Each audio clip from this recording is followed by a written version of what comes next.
Go ahead and get started. I want to thank everyone for joining me today. My name is Dan Reed with SCORE Maine.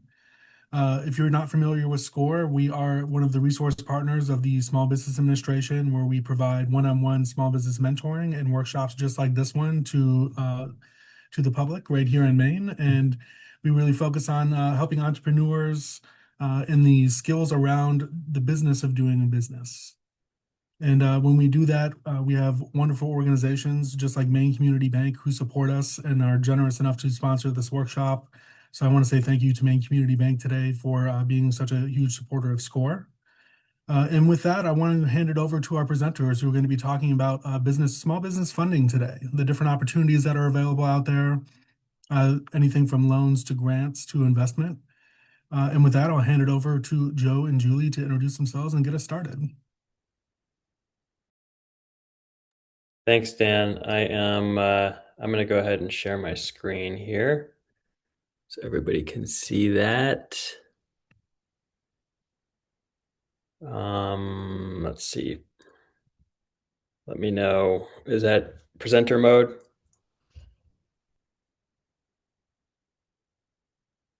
Can Looks you good hear on me? this side of things.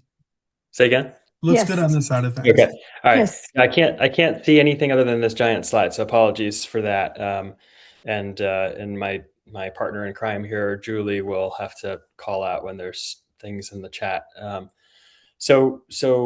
As Dan mentioned, this is a SCORE workshop, funding your own business, and sponsored by Maine Community Bank. Julie is a proud employee of Maine Community Bank. She's going to tell you a little bit more about her background in a second.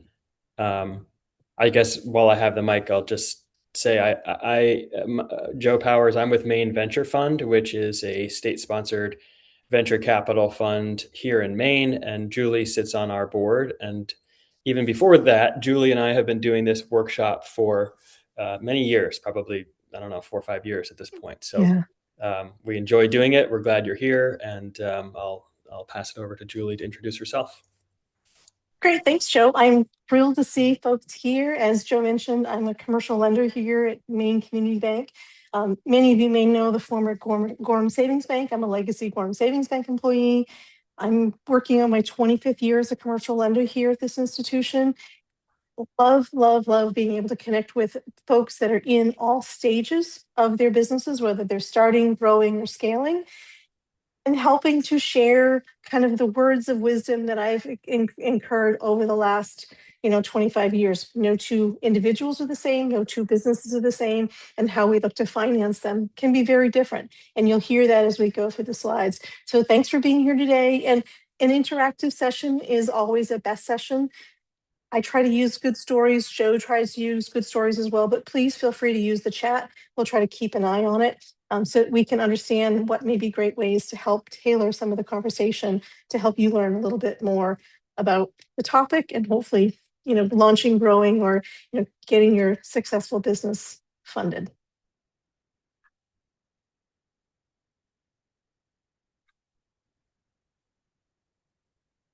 Joe, you're on mute. Thanks, Julie. I did find a way to see the mute button in the chat, so I'm good on that front, and I can also advance the slides. So just a little bit of housekeeping here. Those of you, you all know of SCORE, having come through the SCORE sign up to get here. But if you don't know, it's more than just webinars, and the webinars are many and diverse. But it's primarily a mentor organization, so you can sign up and get a free mentor for the lifetime of your business, as SCORE likes to say. And Julie and I are both SCORE mentors as well as workshop presenters. And this is a nationwide network, and there's a good concentration of volunteers in Maine. So it's a great organization. Again, you all found your way here, so congrats on that. We like to also, in addition to introducing ourselves, we like to encourage folks to add to the chat your name and your business idea or your business that you're actively working on, just in one sentence. And that helps us all, you included, get a sense of who's in the room. And as Julie alluded to, it's usually a pretty broad spectrum of folks that find their way here, and there's lots of different types of funding. So we're going to try to demystify some of that and talk through some of that. So I encourage you to input into the chat, and maybe we can just call out a few of those as we go. Oops, I think I went forward. So the learning objectives for the day. First, we're going to just talk about sort of some of the hard realities of startup funding. And then we're going to introduce these 4 concepts of bootstrapping, grants, loans, and equity. I guess the latter 3 are not concepts, they're types of funding, but we'll talk about all of those as ways to finance your business. And then we'll call out some specific sources of funding, both in Maine and further afield. And the last point we can just cover right now, which is if you are interested in a SCORE mentor and or don't already have one, you can sign up at score.org. It's very easy to do, and they'll pair you with someone who is an expert in your field. So I'm going to spend the first chunk of time just sort of with this first section, and then I'll turn it over to Julie for a bit, and then she'll hand it back to me, and we'll finish up usually just under an hour. If there are questions during, please stop us and interrupt, and we'll also ask for questions at the end as well if you'd prefer to hold. So just diving right in. I'll take a quick look at the chat. Let's see, who do we have in the room, Julie? We had a couple of folks that posted when they first got here. Garrett's looking like he's moving to the area. MJ is thinking about funding an outdoor sports complex. Dan Clark and Jordan Kaufman, software development for government and private sector. AJ is with Flagship Taxi in Rockland and Camden. We have York's Kitchen, which is a coffee truck, and gluten-free bakery. Oh, gluten-free bakery, great! I get to use the bakery as my example. Tim from New Hope for Children, and Dan. Let's see, designing and selling learning products through tabletop games, childcare center. So there's lots of different cool stuff that you all are up to. Farm to business, farm to table cafe. So hopefully there'll be relevant pieces here. As we go. I think in general, it does depend, the type of business that you are and the goals that you have, that you're going to be doing that triangulation in your head as to sort of what's relevant for you versus what's less relevant. But I think what we cover today is the high level. And then as you want to learn more after this workshop, hopefully you're at least armed with sort of a direction in which to seek deeper knowledge. So off the gate here, we like to ground in just sort of a reality check. An entrepreneur, whether you are just thinking about an idea or you're actively in this, you may know this more or less depending on where you are in that spectrum. But when you go out on your own, you really need to be able to work independently, and that includes all of the benefits that you might have from a typical day job, like vacation days, sick days, etc. Those generally go away. There's a lot more financial uncertainty, and you really want to think about your own financial cash management, repayment history if you've had debts, and all of those ways in which you've managed cash before you had a business really amplify once you do have a business.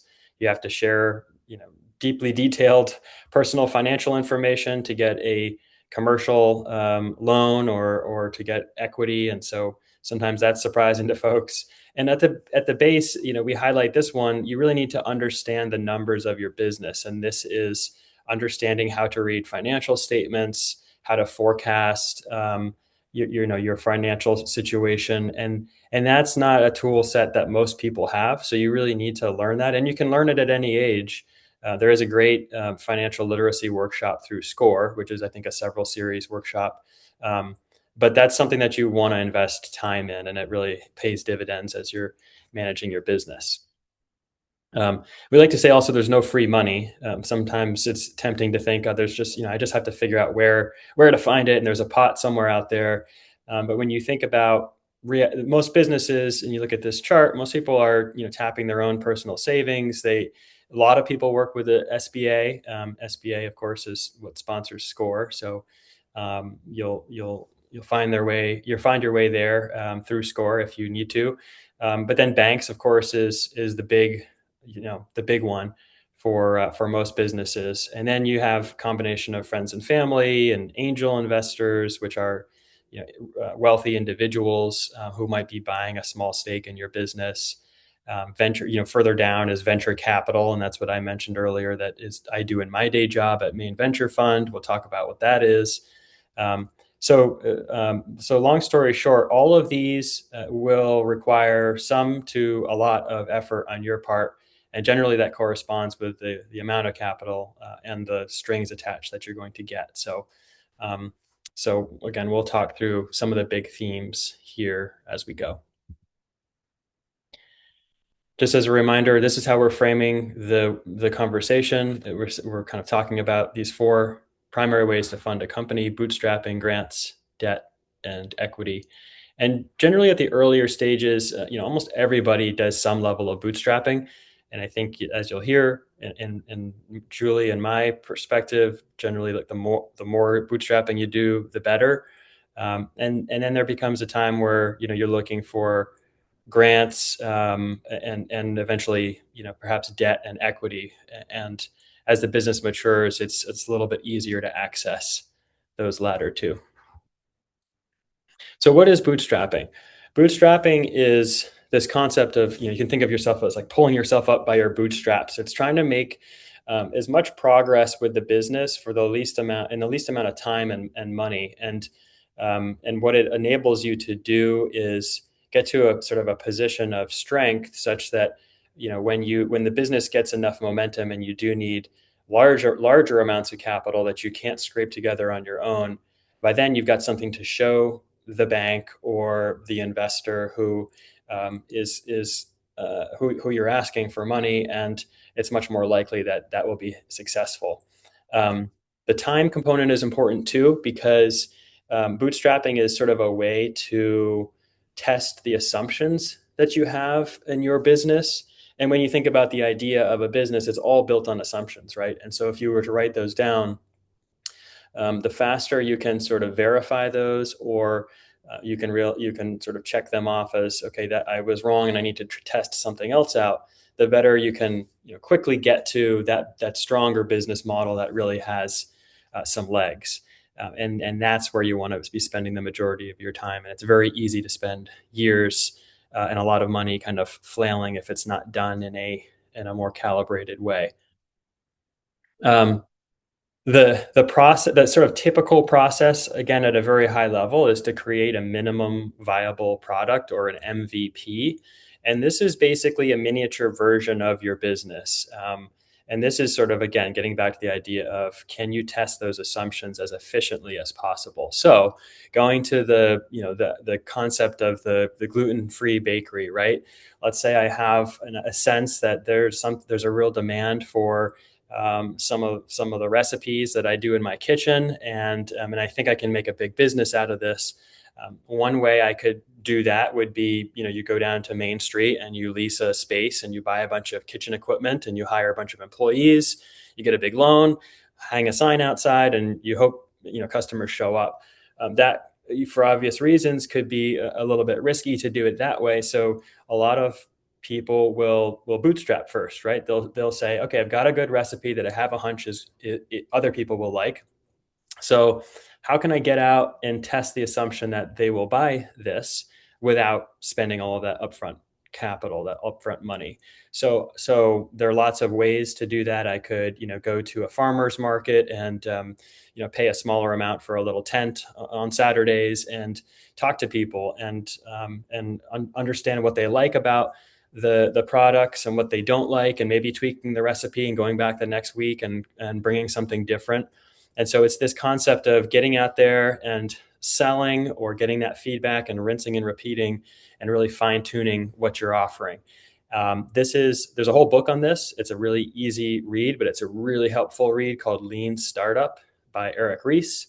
And this is a tried and tested methodology that many entrepreneurs will follow, and it's relevant no matter what type of business, what industry you're in. In the case of bootstrapping, you're first and foremost going to your own savings, but very quickly thereafter, you probably are going to be talking to friends and family, and maybe you're asking, them for a loan or to give you some cash, and and you just need to be careful in doing that. And what we say is, um, document how you how you are taking in the money, and when, what the expectations are for how the person gets paid back. And it's important with friends and family because oftentimes financial relationships like that can really um, undermine and destroy, those longer standing, more important ties from friends and family. So you just need to be, it can feel a little bit awkward to, ask a brother to sort of sign on a dotted line, but there's lots of templates that you can use for free online. Obviously, best practice is talking to a lawyer, and kind of getting something that's proper legalese. But there's enough good stuff out there that, especially if it's really basic and a small amount, you can feel comfortable. At least has the bases covered for setting those expectations properly. And related to something I said earlier, this hustle is sort of the how. It's sort of, how do I do this sort of MVP stuff? How do I get out there and test and rinse and repeat? And people will find time around the edges, usually before quitting their day jobs, whether it's working nights and weekends, or like I mentioned, working the Saturday farmers market. There might be an existing bakery in town where you can feature, your items, if they're looking to have a more broader product array. So those are the types of things that you can do. And this concept of not quitting your day job, I think, it's sort of thrown out flippantly, but it is sort of an important question of how are you making ends meet. And every business is very risky, no matter how confident you are going in, and you just need to make sure that once again, those assumptions are validated, before you let go of what might be, an important source of income. Crowdfunding is I think, as widespread, if not more, today than it was 10 years ago. And I think there's lots of different crowdfunding sites. There is a great crowdfunding guide that SCORE provides, and you can get access to this deck afterwards. You can click on that crowdfunding guide and get it there, or you can Google it. But the point is, depending on what type of product you are trying to sell, what type of business model, there's different crowdfunding sites that are better than others. So you just want to sort of do your research, before you go ahead and just like sign up for one of these things and launch a campaign. And I can say that from experience, having done it myself unsuccessfully. All right. Now we're going to cover grants, and I'm going to pass it over to Julie to introduce that section. All right, sorry about that. So I think it's just important at this juncture to kind of think about what Joe has shared with us and kind of look into what funding looks like. And as Joe mentioned, and I always say this one more time, there's no such thing as free money that's out there, but there are opportunities depending on your industry, depending on what you're up to. There are some grants. And I always just quickly want to mention the difference between grants and loans, and that's what the slide is showing. Grant is something that's typically not repaid, but usually with grants, there's some specific type of objective involved. So it might be job creation, it might be technology driven, it could be for modernization of manufacturing facilities. It really depends. Usually there's some type of match. So when we say there's no free money, you might get a $10,000 grant, but you might also have to bring in $10,000 of your own funding to qualify for the grant. And then conversely, real quickly, we'll talk a little bit more about loans in the future, but loans are something that you borrow, whether it's from friends and family or a bank, but you're paying it back with interest. There's typically some type of down payment, and usually there's some type of collateral required when you're looking to traditional financing sources. And we'll go through these things a little bit more But I just really wanted to make sure everyone kind of had the backstop to see a grant is something that's not repaid, but they're usually your strings. And then a loan, we'll talk about in more detail, is something that requires a little bit more due diligence and there is a specific payback period. We can go to the next screen, Joe. So grants, as we've said, can be super competitive. There's usually a foundation or a government agency that's behind it. And as I had mentioned, here in the city of Portland, perchance in years past, they've had facade grants. So if your business was within the downtown district, you could apply for a grant to refurbish your facade of your building. You put up some money and the city put up some money. You work together for it. Or job creation ones. Or you'll see in the slides for the end, Maine Technology Institute is one that often has grants. Again, there are specific goals that are being supported. Grant writing is an art. I mean, there are people whose entire career is grant writing. So it can be super time consuming, but if you think that's your sole source of funding, this might be the kind of the bubble burst in that area. It is competitive, it can be difficult, and usually there are boxes you have to check. They'll be looking over your shoulder to make sure that you are achieving the grants and objectives that they expect for you to receive this free funding, if you will. Go to the next slide, Joe. Okay, so we talked a little bit about bootstrapping, kind of bringing everything you can to the table, grants. And there are some businesses. I was working with one of the lenders on my team last week who, in a specific industry, they've raised, my gosh, $500,000 in the last year or two in national grants because the work that they're doing is so specific. But that's very rare. They're now coming to the bank to borrow money because they've grown and scaled their business through some of these other avenues. That the next piece is debt. So let's go to the next slide and we'll talk a little bit about some of these pieces. This is a great slide. You'll get a copy of these slides from SCORE once we're finished, but I think this is a great one to kind of take a quick look at and consider. In the state of Maine, you're super lucky to be doing business. All of these institutions that are listed here are great places to stop and take a look around. One of the neatest new things, and one of the reasons we have it highlighted in yellow, is, the Finance Authority of Maine has what's called the Maine Funding Network. And there's a portal with a common application that you can fill out. And what it does is, depending on what you share with the portal, it'll match you with several state affiliated resources. It might be somebody like MTI, Maine Technology Institute. It might be somebody like CEI, might be somebody like Maine Venture Fund. It might even connect you with some of the micro lenders. So I think it's a great first place to stop and explore. MTI has great grants and loans for technology projects.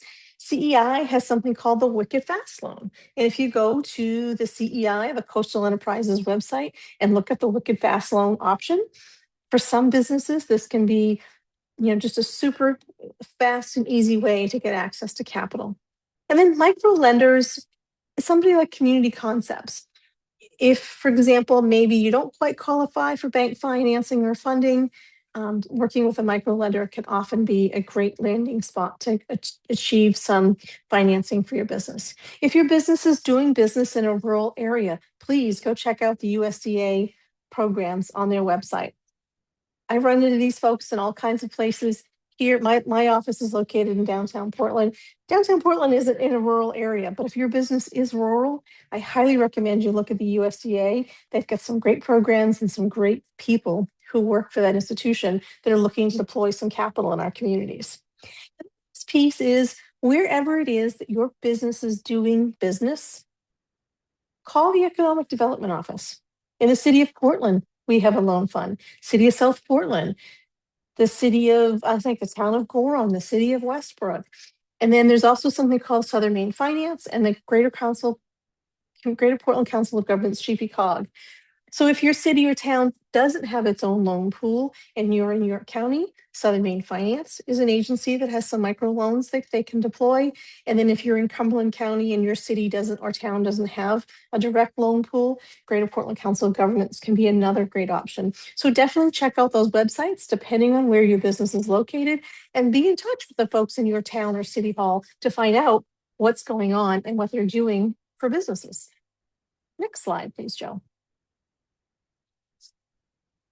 All right, so I want to take just a step back for a couple of seconds and just give you all a lay of the land in terms of banking and why choosing your banking partner wisely makes sense.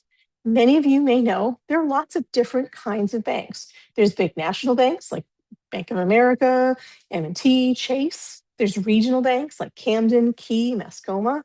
Community banks, which is one of the banks I work for, Maine Community Bank, Norway, Androscoggin, Machias, credit unions, Evergreen, Town and Country, and then internet-based banks. All of us as banks play a role in the financial system. Meaning, I always say to people, how do you and your business interact with your business's money? If your business is a business that has locations all around New England or all around the country, the larger banks might be where you want to do your banking if you need access to physical locations. If your business is local and you're doing business in an area where the community banks are, that's probably a really great place to start.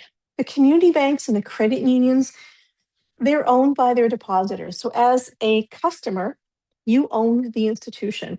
We're not driven by profits out in the out in the secondary market.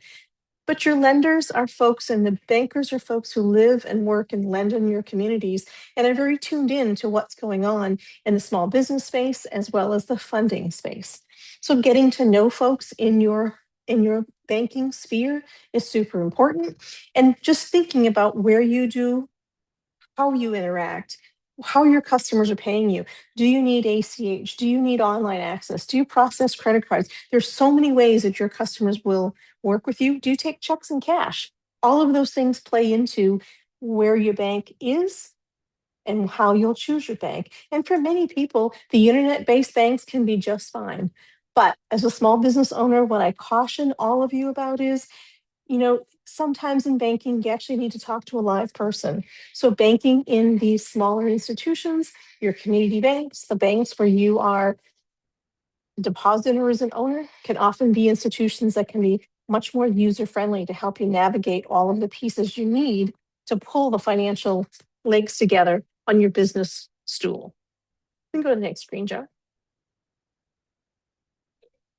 And I mean this very sincerely. I have a gentleman coming in to see me this afternoon who does bank at a local credit union and has a great relationship. But unfortunately, he's outgrown their lending capacity.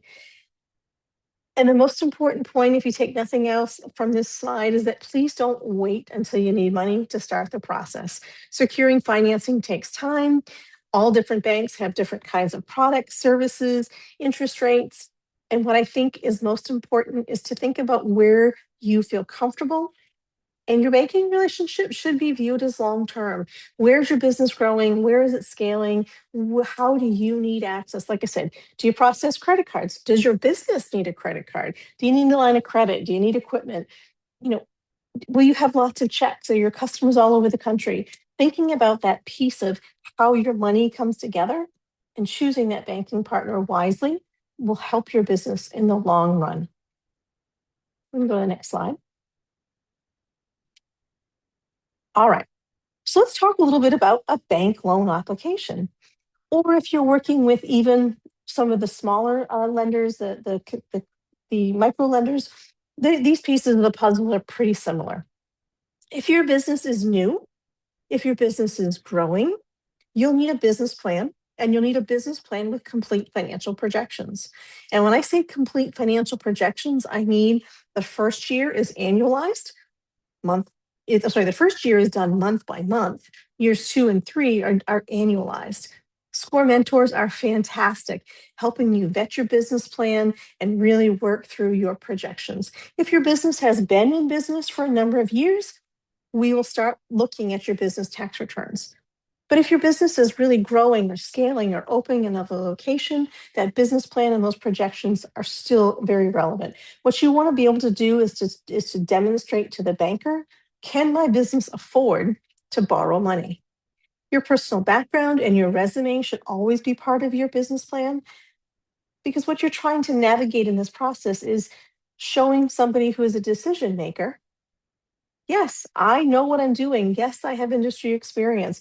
this is something that I can execute. I've written a plan and I can also deliver. Tax returns, when we take a look at a business to finance, we look first at the business. So it's the last 3 years of the business's tax return, but we also look at the the personal tax returns. So we try to qualify as to say, does it look like this business can afford to take on this loan, manage these obligations? But then secondarily, we're looking at the household to say, what's going on in the household? What's your personal credit look like? When we say things at home look okay, things for the business look okay, and then we bring them both back together again, and we kind of call a global comparison to say, yeah, it looks like this business has the financial capacity to navigate putting loans and payments into this cash flow stream. So your personal financial statement is the statement that kind of gives the banker the who, what, when, where, and why of your personal financials. Do you have savings? Do you have investments? Do you own a home? Do you have student loans, a mortgage, car payments, all of those kinds of things? And then if your business is existing, or if your business is looking to grow and purchase things, collateral is what is the stuff that the business brings? Banks are federally insured. We are expected to make loans that are safe and sound, and we need to understand what the assets are of your business in order to, whether it's to lend against it or to help you purchase them, we need to sort of understand those details. If your business is an S corporation or an LLC, you need to have your proper documentation for where is your entity? Is it a Maine corporation or LLC? Do you have your bylaws and your operating agreement? So many times people go to LegalZoom and get their stuff set up online, and then they don't have the rest of the documents that they need to actually execute loan documents. So if you think about your LLC, it's this entity that kind of lives and breathes and stands on its own. Those documents that go on behind the scenes tell us, who's authorized to sign on behalf of the bank, who owns the business, and succession, in between partners, if there's partners, who can sign, who can navigate. Super important work. And then we say a detailed sources and uses table. And I alluded to it a little bit when we talked about collateral, but really digging down to say to the banker, I need to borrow $5 million, $50,000, whatever that dollar amount is, and here is how I will use it. I'm going to buy equipment, I'm going to buy a building, I need to renovate space that I'm leasing, and here are the things that need to be renovated. I have a working capital need. My business is seasonal. I have to ramp up for the holidays, or maybe things are really slow in the wintertime and your peak season is in the summertime. So I need working capital for those shoulder seasons. But being able to be specific is super important when you're looking to secure bank financing. Next slide, please, Joe. So in commercial banking, we look at basically what I call the 3 C's of credit. Some people tell you there's 5, but I just try to keep it simple for this particular situation. We're looking at cash flow, collateral, and character/capacity. Cash flow is pretty simple. If you've ever applied for a personal loan, they call it the debt to income ratio. On the commercial side, we have something we call the debt service coverage ratio. So we're looking historically at your business, and we may be looking at your projections. But basically, what we're trying to calculate is what is the free cash flow of your business? So we say, what is your net income per books? We add back things like depreciation, interest, amortization, and what's left over? What's the free cash flow? We like to see your business be between 1.2 times and 1.35 times, meaning it's break even with 20 or 35% more. So if you think about it on a kind of backward looking piece, whether it's based on projections or whether it's based on historical information, does it look like the business has enough free cash flow to actually make these payments? I say it all the time. I mean it very genuinely, although sometimes it sounds a little bit corny. We don't want to put you or your business into a loan that looks like you can't afford. So that's kind of where these ratios come into. And then I mentioned earlier, banks are federally insured institutions. We need to have some type of collateral. And what I always say to folks is be prepared. What are your business assets? Do you have accounts receivable? Is there equipment? Is there inventory? Is there real estate? On the personal side, when we do, for example, SBA lending, the SBA expects you to pledge all the assets that you have available to you. So it might mean a junior mortgage on your home or digging into your savings or your investments. A bank is not an investor in your business. A bank is providing funding and expects to get paid back. And the collateral is there for those occasions if for some reason your business isn't successful and we have to liquidate, there's some hope of recovery for the loan that may be outstanding. And I mentioned this earlier, but this is one of the most important pieces. I talk to hundreds of business owners in the course of a year. And what I'm really trying to figure out when I meet with you, when I talk to you is, what do you know about this industry? Have you ever owned your own business? Do you have good personal credit? What is your reputation? And in your specific industry, are there barriers to entry? Are there pieces of the industry that are untapped? What's your niche? So really being able to articulate your story, but also your business's story, so that we can kind of say, aha, all right, okay, we've got this. You've been in this industry for many years, you've worked for somebody else. Now you're having a chance to step out and grow on your own. You've got a spouse or other household income. So, going out, starting the business, using a little bit of personal savings isn't quite as risky because there's somebody, else in the household who can kind of, keep the lights on. I tell this story all the time about a gentleman who he was a truck driver. He used to go to a convenience store every single day to buy coffee. When he retired from truck driving, that convenience store was for sale and he wanted to buy it. It was a fatigue seller, so the financials weren't great. But for the right person, maybe a business plan, reinvigorating the business, getting involved in the business, it could be a financeable kind of business. I declined the transaction. The gentleman had just not an ounce of experience in food service and pizza and sandwiches and gasoline and all the things that went into sort of a mini mart or a convenience store. Another bank did finance this particular gentleman, and his business didn't last probably 18 months. He had no prior experience or had any idea of what it took to run a convenience store. And the sad part is when that bank foreclosed, I had a customer in the industry who, this was great. They were going to expand their footprint. They were able to purchase it, and we financed that part of the transaction. So I think as you're thinking about, quitting your day job, what background do you have? You might feel strongly about leaping off into something completely different. But is there someone else in the market or someone else in the industry that might be able to help you, who consult with you, who really help you dig in to help build your character and capacity in this particular business that you're looking to do? We'll go to the next slide, Joe. Just real quick, Julie, there's a question in the chat from Melinda, and she says, can you include advice for a startup nonprofit community service organization? And I'll just speak to that briefly, and you can add on more here. But I would say, nonprofits generally are going to be funded from donations.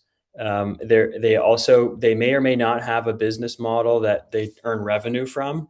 If they do, then that helps to fund the business. But in that case, the gap of what's coming in the door and what it costs to provide the service would be made up in donations. And so where do you find those donations?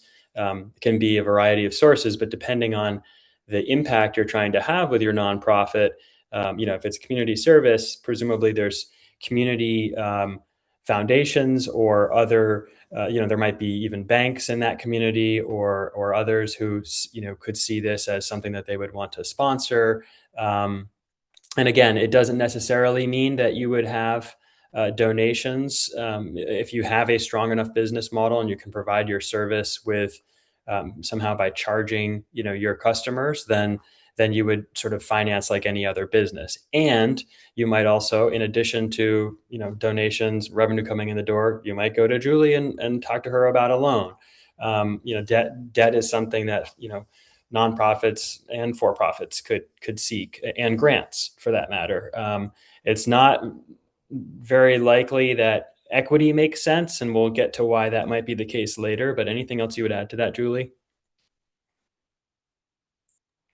No, Joe, I think that is spot on. And I think, interestingly enough, the community banks like Gorham or Maine Community Bank, Norway, we actually do provide lending to nonprofits. A lot of the big banks don't do it because there's a huge reputation risk. But the challenge with kind of getting starting attraction for those donations is really where, kind of getting in and building that scale is important. Just because you have an idea may or may not make it be one that is financeable. But if there are if you can talk to industry leaders in an area that you are looking to start this nonprofit, find out, kind of, network a little bit. How did they get funded? Where are good sources of grant funding? And what have been barriers in your industry? I can't speak highly enough about networking in your industry before you jump off and get started. Sometimes there's a reason why there isn't something that it is that you're looking to get started. And funding, unfortunately, is often one of those places. And donations can be tricky. In the arts, there's an awful lot of, if you look at all the arts and projects that are going on here in Cumberland County, they're all competing for a limited amount of donor dollars. So that can be a very kind of challenging situation. So my best advice is to start networking with folks that are in that area to see what might be available and help you kind of kickstart that. Yep. All right, I will advance the slides here. Quickly, we touched on this one, your credit report. In small business lending and even big business lending, your business would be the borrower, but you typically are what's called the personal guarantor. So if for some reason your business isn't successful or isn't able to honor its obligation, the bank looks next to you, as well as the SBA would, to help make the bank and the lending institution whole. So making sure you have good credit is step one when you're thinking about finding funding on the loan side. Usually it's 650 to 700 is a minimum credit score that you need. And if you haven't had a chance to go pull your own credit report, you should. Here's the link. Many credit card companies and banks offer it so you can monitor it. Highly recommended that you do that and know that as part of your discussion when you're talking to bankers or any of the microloan people as well. Next slide. All right, whoops, merchant cash advances. Whoop, there we go. Do we go too far or one? Do we miss MCAs or is that next? Okay, we'll start with SBA. So the Small Business Administration typically does not lend directly to businesses. You have to come to an SBA lender to secure financing. And what the SBA does is the SBA provides what's called an agency guarantee to the lender to help get your loan request, kind of over the hurdle. If your business doesn't have enough collateral, if your business is a startup, or any number of reasons, you're buying a business. This isn't often a time when we use the SBA program. So you're typically required to have at least 10 or 20% of your total project cost. How much do you need to borrow to start this business, to grow this business, to purchase real estate? You need to have at least 10 to 20%. And then the SBA comes in behind the bank to provide a guarantee to kind of get you over that yes hurdle. I highly recommend, if you're thinking about doing SBA lending or looking for an SBA lender in your community, is to take a look at the SBA lender match on their website. You go in and put in a whole bunch of information about what it is you're looking to do or borrow for your business. They kick that back out to the SBA lenders in your area, and it will return to you the list of bankers that you might want to talk to. So it's a great way to kind of, if you don't know somebody, it's a great way to kind of navigate through that process. Next slide, please. Okay, here's my big warning. Merchant cash advances. If your business processes credit cards, your customers pay you by credit cards. These credit card companies will offer you what's called a merchant cash advance. Basically, what they're doing is they're purchasing your future revenues and providing cash to you. It's often something that happens, they'll fund within 24 to 48 hours. But what they do is the next day, they start pulling anywhere from 10 to 20% of your daily sales plus fees until the loan is repaid. If you have bank loans already, this is technically an event of default because they're getting paid before the bank is getting paid. These loans can be super tempting because they're easy, but they are so expensive. I've been working with one of the lenders on my team whose business has grown tremendously and has been super profitable. But I believe this business has about $1.6 million outstanding in these merchant cash advances, and they're not eligible for SBA financing. Traditional funding is very hard to rewrite these things or refinance these things because of the language that's in the documents that you don't necessarily read. You just click, click, click, click, and get cash. So before you ever take a merchant cash advance, or sometimes even when you log into QuickBooks, oh, look here, would you like a line of credit? The devil is always in the details. Something that is super quick can be super expensive.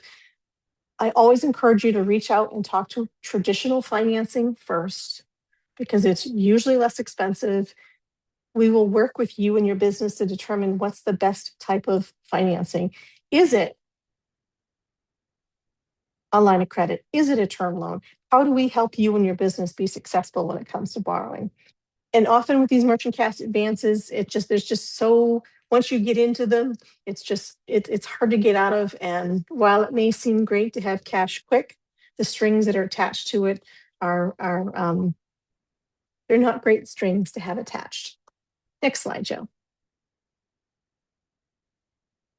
All right, just to think about, I mean, do we here at Maine Community Bank finance startups? Absolutely.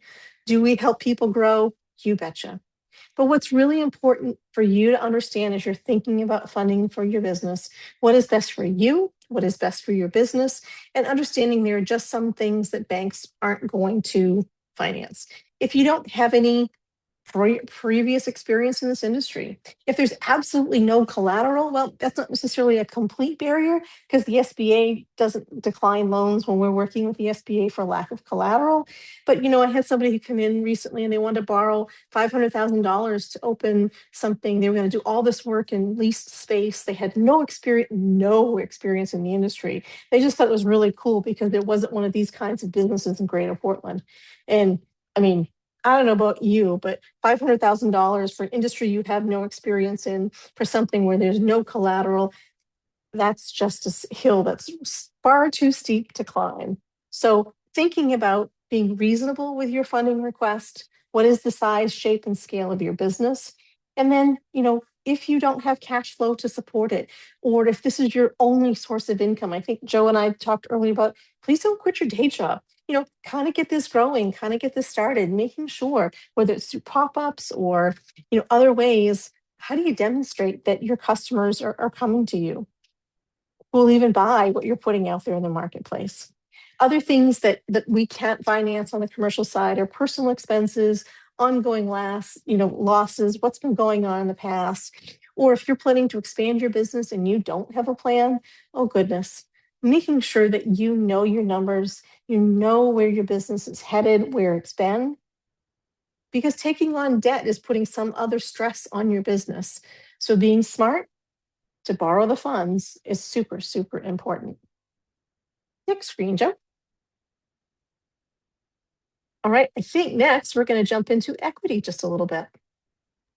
All right, thanks, Julie. Yeah, this is the last section, so this is relatively brief, but the idea of equity is you are selling part ownership of your business in order to get that money.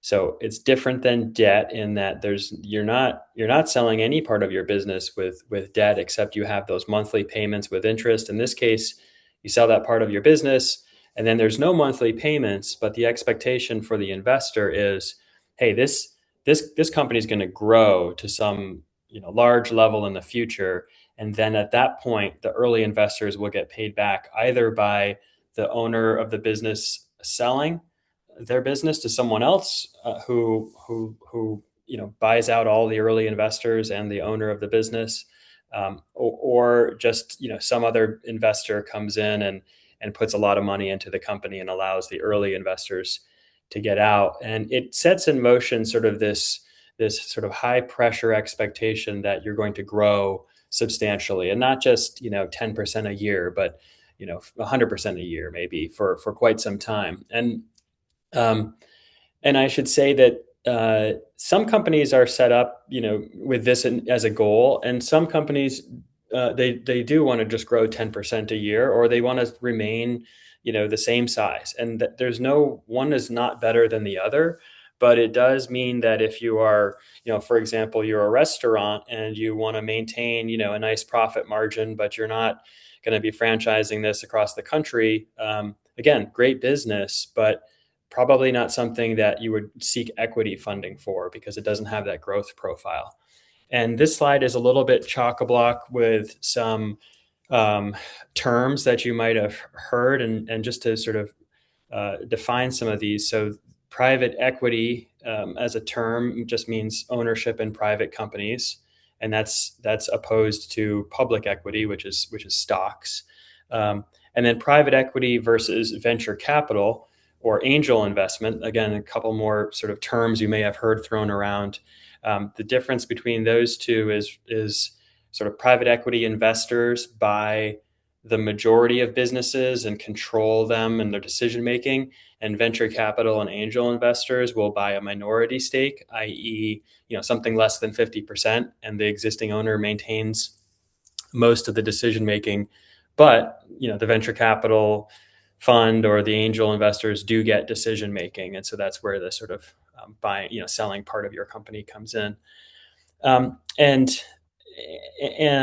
the timeline for sort of that journey tends to be 5 to 7 years. In other words, hey, I'm going to take in this investment and I'm going to hire a few more employees and buy a few more machines, and maybe I'll take on some debt at the same time. Maybe I won't, but the plan is, if I'm making $1 million in revenue today, I'm going to try to get to $10 million revenue in 5 years. So it's that type of, really sort of aggressive growth. And this is, it can be for lots of different industries, but tends to be that these are more often sort of technology companies, oftentimes manufacturing, big manufacturing companies will need some equity. So that's the world in which I live at Maine Venture Fund. And as a result, Maine Venture Fund is sort of just focused on those companies that have those types of growth plans and are also, planning to grow aggressively and sell in 5 to 7 years. And for everything else in Maine, there's other, options within debt and grants that are probably better suited. I think statistically 2% of companies take equity. And I think that's surprising to people who are fans of the TV show Shark Tank, which is a fun show to watch. And you would kind of look at it and think, well, any successful entrepreneur is going to go and eventually pitch some wealthy investors this way. And it's sort of made for TV, and, the confrontational, part of it is kind of fun to watch, but it's generally not how it works when you're seeking equity.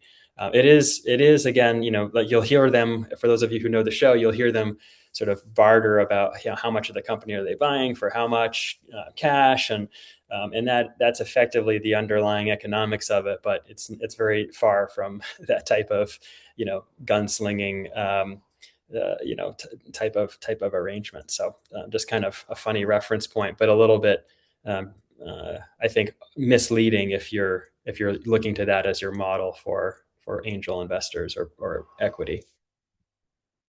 And I should just say the last point on the slide is it, sort of like a point that Julie made earlier. It takes a long time to get equity, even if your company is well suited for it.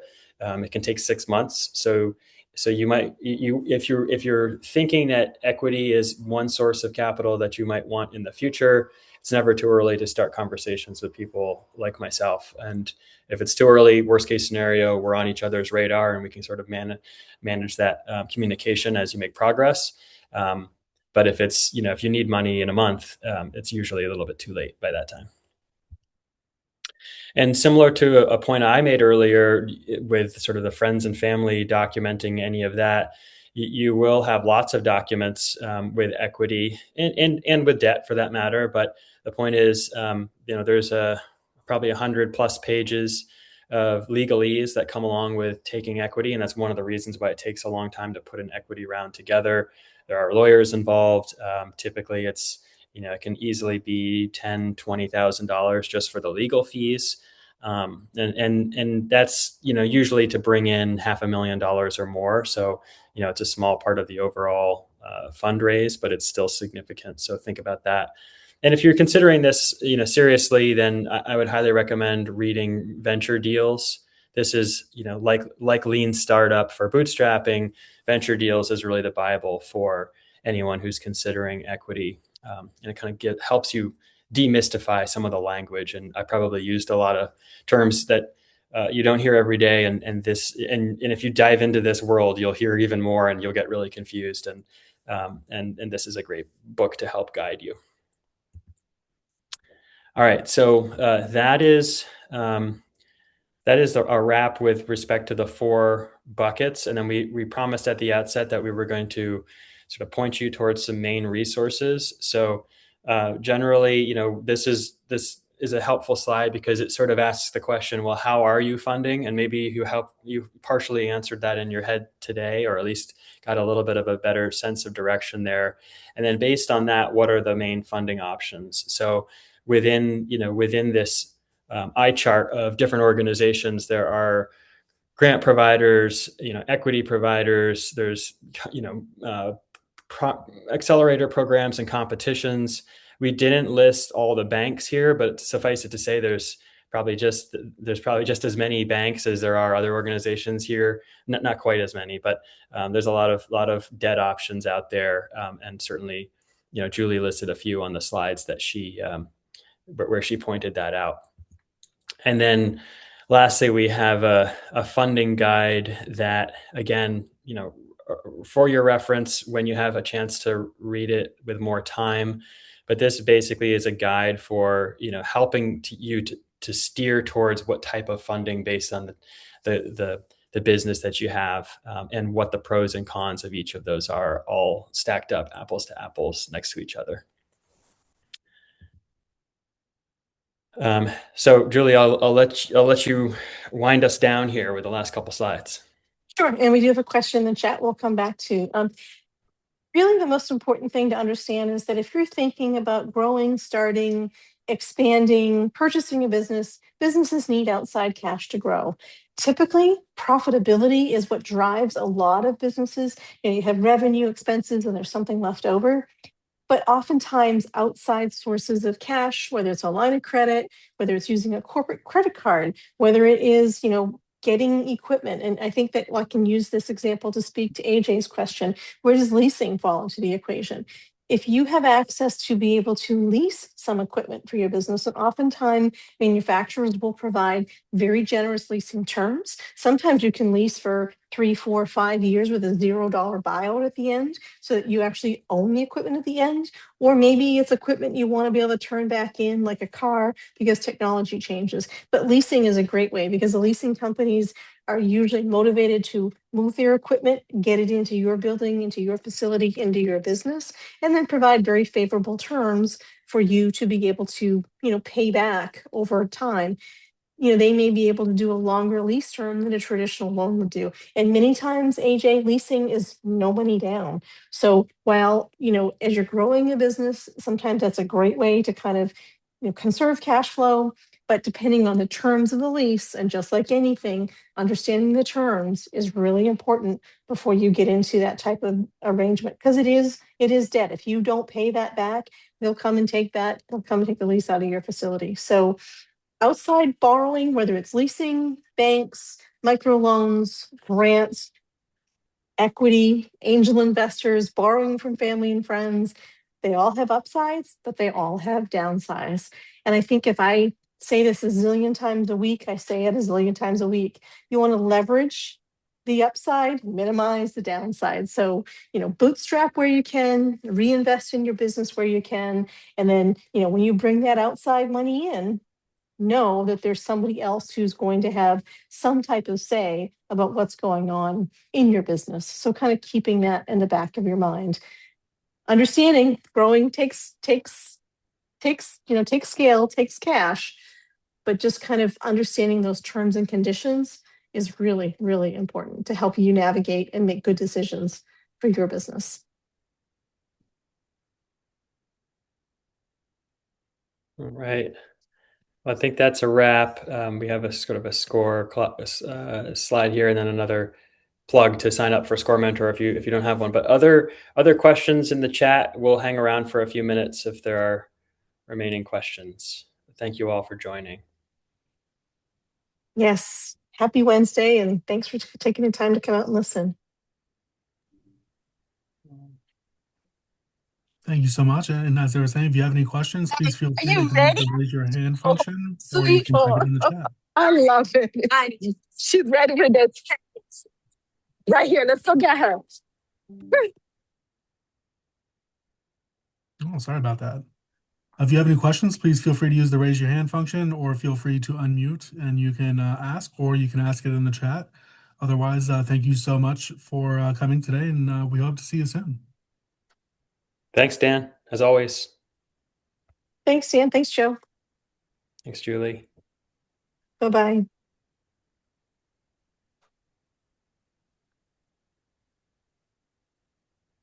Doesn't look like we had any questions, so thank you both for presenting today, and thank you everyone for coming.